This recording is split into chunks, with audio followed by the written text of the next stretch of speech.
Morning बच्चों, जैसा कि आप सभी जानते हैं, आज हम जिस दौर से गुजर रहे हैं वो बहुत ही निराशा का समय है।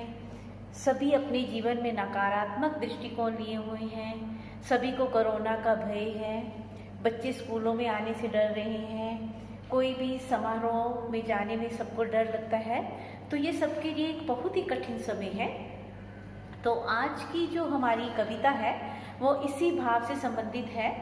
इस भाव को लेकर जो कवित्री जिया जादवानी ने कविता लिखी है, यह सबसे कठिन समय नहीं, तो उसने इस कठिन दौर में भी हमें प्रेरित किया है। हमें जीवन में निराशा को छोड़ सकारात्मक दृष्टिकोण अपनाने के लिए इस कविता के माध्यम से प्रेरित किया गया है कि हम जीवन में आशावादी दृष्टिकोण को बनाए रखें। यह जीवन का कठिन समय नहीं है और इस कठिन समय में भी हमें अपनी हिम्मत बनाए रखनी है। और इसके लिए कवित्री ने जीवन से छोटे छोटे उदाहरण लिए हैं। विभिन्न तर्कों के माध्यम से इस बात को सिद्ध करने का प्रयास किया है कि हम जीवन के इस निराशावादी समय में भी, इस कठिन समय में भी जीवन की कठिनाइयों से जूझ सकते हैं। बचपन से ही हमारे बड़े बुजुर्ग हमें अनेक कहानियाँ सुनाते हैं, हमें अनेक बातें बताते हैं कि किस प्रकार जीवन में चुनौतियों का सामना करके आगे बढ़ा जा सकता है। तो इसी भाव को लेकर यह कविता लिखी गई है। आइए कविता का वाचन प्रारंभ करते हैं और कविता को समझने का प्रयास करते हैं। कविता का शीर्षक है यह सबसे कठिन समय नहीं। तो सबसे पहले हमें ये जान लेना है कि आज अगर हम समझ रहे हैं कि ये बहुत ही कठिन समय है, इससे हम कैसे निकलेंगे, तो हमें ये बिल्कुल नहीं सोचना ये कठिन समय नहीं है।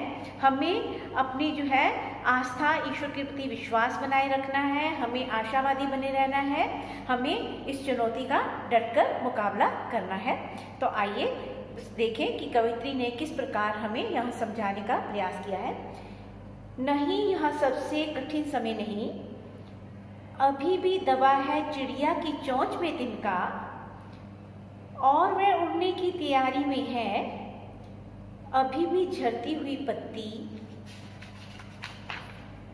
थामने को बैठा है हाथ एक। अभी भी भीड़ है स्टेशन पर।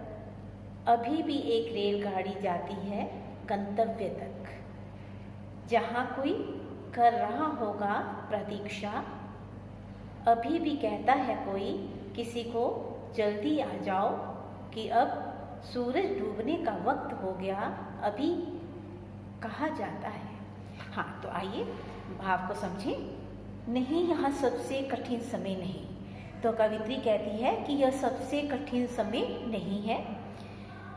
इसके लिए कवित्री ने हमें एक छोटा सा उदाहरण दिया है कि किस प्रकार इस कठिन दौर में भी, इस कठिन समय में भी चिड़िया अपनी चोंच में तिनका दबाए हुए उड़ने की तैयारी में है। अर्थात वो तिनका लेकर अपना घर बनाना चाहती है, अपने बच्चों के लिए घर बनाना चाहती है। वो कठिन समय में भी उसने अपनी घर बनाने की इच्छा को समाप्त नहीं किया। उसको यह आशा है कि अवश्य जो है अच्छा समय आएगा, इसलिए वो अपने परिवार की सुरक्षा के लिए और अपने बच्चों के लिए घर बना रही है।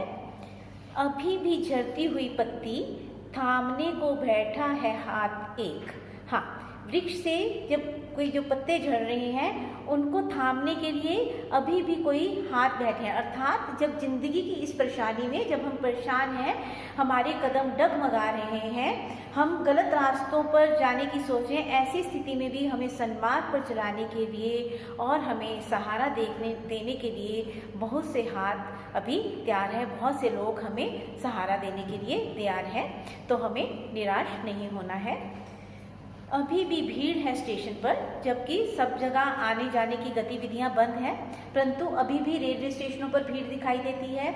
अभी भी लोग आ रहे हैं, जा रहे हैं। जीवन बंद नहीं हुआ, जीवन की गतिविधियां अभी भी चालू हैं। अभी भी रेलगाड़ी अपने गंतव्य स्थान पर, अपने जिस स्थान पर लोगों को पहुंचना है वहां पर लोगों को लेकर जाती है, जहाँ कोई कर रहा होगा प्रतीक्षा, और वहाँ पर कोई ना कोई आपके प्रियजन आपके पहुँचने की प्रतीक्षा कर रहे हैं। कोई किसी को जल्दी आ जाओ कि अब सूरज डूबने का वक्त हो गया। शाम के समय घर में हम जो बाहर लोग गए होते हैं उनके आने की प्रतीक्षा करते हैं तो कवित्री कहती है कि शाम का समय है, आपके प्रियजन इस सूरज डूबने के समय, इस शाम के समय आपके घर आने की प्रतीक्षा कर रहे हैं। तो अभी उनको ये आशा है कि आप अवश्य घर लौट आओगे। तो कहीं ना कहीं इस निराशापूर्ण वातावरण में आशा की किरण हर व्यक्ति अपने मन में संजोए हुए है। उस कथा का आखिरी हिस्सा जो बूढ़ी नानी सुना रही सदियों से दुनिया के तमाम बच्चों से को, अभी आती है एक बस अंतरिक्ष के पार की दुनिया से, लाएगी बचे हुए लोगों की खबर, नहीं यह सबसे कठिन समय नहीं। हाँ, तो हम सदियों से बूढ़ी नानी और दादी बच्चों को कहानियाँ सुनाती है। एक ऐसी कहानी सुनाती है जिसमें अंतरिक्ष पर जाने वाले लोग, बहुत से लोग जो है मृत्यु को प्राप्त हो जाते हैं, परंतु उनमें बहुत से लोग जो है बच जाते हैं। तो नानी और दादी ये कहानी सुनाती है कि उन बचे हुए लोगों को वह बस, अंतरिक्ष पर जाने वाली बस अवश्य लाएगी, तो जीवन जो है अवश्य बचेगा, जीवन समाप्त नहीं होगा। तो यह कठिन समय नहीं है, हमें इस कठिन समय में भी अपनी आस्था को, अपने विश्वास को बनाए रखना है, हमें निराश नहीं होना, हमें आशावादी दृष्टिकोण बनाए रखना है। तो यह इस कविता का भावार्थ था। ये इसकी कवित्री जिया जादवानी है। आपको इस कविता को स्वयं पढ़ें और इसको समझने का प्रयास करें तथा दिए गए प्रश्नों को अपनी उत्तर पुस्तिका में हल करें। धन्यवाद।